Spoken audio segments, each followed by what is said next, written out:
guys, for this vlog, mag-bag raid po tayo ng ibabag raid po natin ang ginagamit ko po sa church na bag.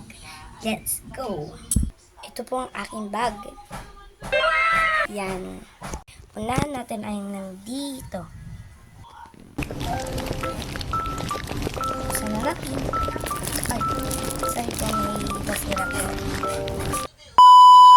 Yan po, ang laman po neto ay wait lang po. Okay, sorry po, may okay, meron po akong perang 5 piso. Here, yan. Dito. Yan po. At may candy po ako. Yan, dalawa po. Here. Dito po, natanggal po ito sa dress ko. Kasi hindi ko na po makabit. Nalagay ko lang po sa pagka. At ito po ay tali. Yan. At isara na natin.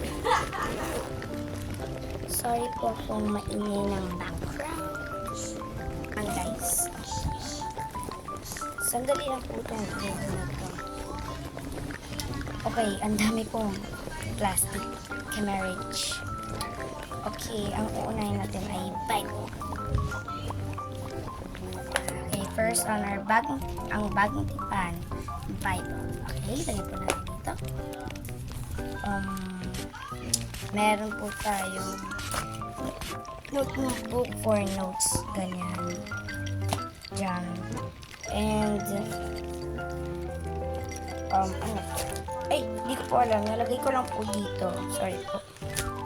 Ito po ang tali ko. Ulat ng tali ko, ginawa po ng kaibigan ko sa church. Yan. At may colors po ako dito, colors, and puro papel na po yan. Yun lang naman po ng ating vlog ngayon. Gusto ko lang po mag-bag raid. Yun. Ayun lang po. Habang sa huli. Bye-bye!